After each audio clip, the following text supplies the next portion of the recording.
തിരുവനന്തപുരത്ത് നിന്ന് ദീപു എന്നൊരു പ്രേക്ഷകൻ ചെയ്തിട്ടുണ്ട്. ശ്രീ ദീപു, ദേശീയപാത 66 അതിന്റെ അവസാന ഘട്ടത്തിലേക്ക് കടക്കുകയാണ്. പലയിടത്തും നിർമ്മാണം പൂർത്തിയായിട്ടുണ്ട്. പലയിടത്തും അത് അവസാന ഘട്ടത്തിലേക്ക് എത്തി നിൽക്കുമ്പോഴാണ് ഇങ്ങനെയുള്ള പ്രശ്നങ്ങൾ രൂപപ്പെടുന്നത്. മഴക്കാലം എത്തിയപ്പോൾ അതിങ്ങനെ പലയിടത്തും ഉണ്ടായിക്കൊണ്ടേയിരിക്കുന്നു. ദീപു, അല്ല, നിങ്ങൾ ചോദിക്കുന്ന ചോദ്യം ഉത്തരവാദിത്വം ആരെ ഏറ്റെടുക്കുമെന്നുള്ളതാണ്.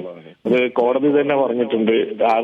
കോടതി ആരോടാണ് ചോദിച്ചതെന്ന് നമ്മൾ കേട്ട് കഴിഞ്ഞാൽ മനസ്സിലാകും ആരാണ് ഈ വർക്കിന്റെ, അതായത് ഈ വർക്ക് എന്ന് പറഞ്ഞാൽ EPC ആണ്, അതായത് എഞ്ചിനീയറിംഗ് പ്രൊക്യൂർമെന്റ് കൺസ്ട്രക്ഷൻ.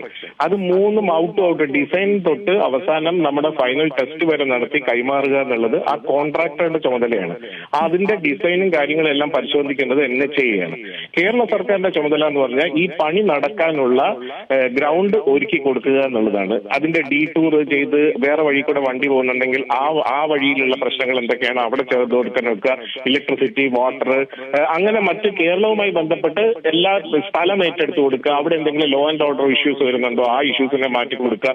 ഇതൊക്കെ ചെയ്ത് എല്ലാ സ്ഥലം ഒരുക്കി കൊടുത്തിട്ട് ഇതാ ഇനി നിങ്ങൾ പണിയൂ എന്ന് പറയുന്ന ഒരു സ്ഥലമാണ്. അതാണ് ഈ സർക്കാരിന്റെ ഇത്. പിന്നെ എന്നും എന്തിനാണ് റിയാസ് പോകുന്നു? ഇപ്പൊ ഒരാള് അതിനകത്ത് പറയുന്നത് കേട്ടില്ലേ, റിയാസ് പെട്ടെന്ന് പണി ചെയ്യൂ എന്ന് പറഞ്ഞു. അവർക്കൊരു പ്രോഗ്രാം ഉണ്ടാവില്ല, ഒരു പ്ലാനിങ് ഉണ്ടാവും. ആ പ്ലാനിങ്ങിൽ ഇത്ര ദിവസത്തിനകം തൊട്ട് ഇത്ര ദിവസത്തിനകം അതിനകത്ത് വർക്ക്സ് തന്നെ ഡിവൈഡ് ചെയ്ത് കൊടുത്തിട്ടുണ്ടാവും. ഇത്ര ദിവസത്തിനകം സൈറ്റ് സർവേ, ഇത് അങ്ങനെയൊക്കെ പറഞ്ഞിട്ടുള്ള ഓരോരോ കോൺക്രീറ്റിംഗ്, ഇങ്ങനെയൊക്കെ.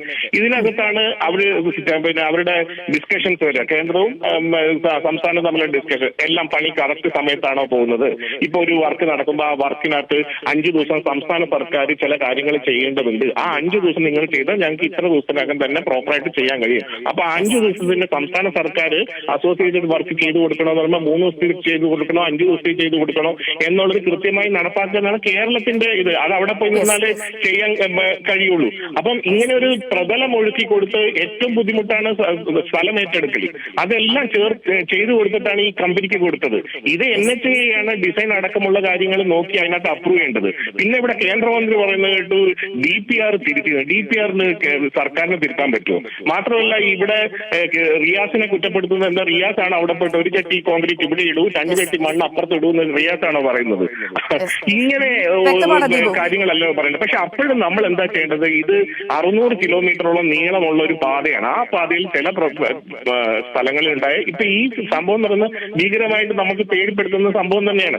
അതിനകത്ത് കൃത്യമായി ഈ പറയുന്ന കമ്പനി തന്നെ NHAI കൂടി ചേർന്ന് അവിടെ എന്താണ് ഈ സമയത്തിനുള്ളിൽ ചെയ്ത് എടുക്കാൻ പ്രതികരണത്തിന് താങ്കൾ സൂചിപ്പിച്ച പോലെ 600 കിലോമീറ്ററിലധികം നീളുന്ന ദേശീയപാതയാണ് സംസ്ഥാനത്തൂടെ കടന്നു പോകുന്നത്. അപ്പോൾ അതിലെവിടെയെങ്കിലും ചില പ്രശ്നങ്ങൾ ഉണ്ടെങ്കിൽ കൃത്യമായി പരിഹാരം വേണം.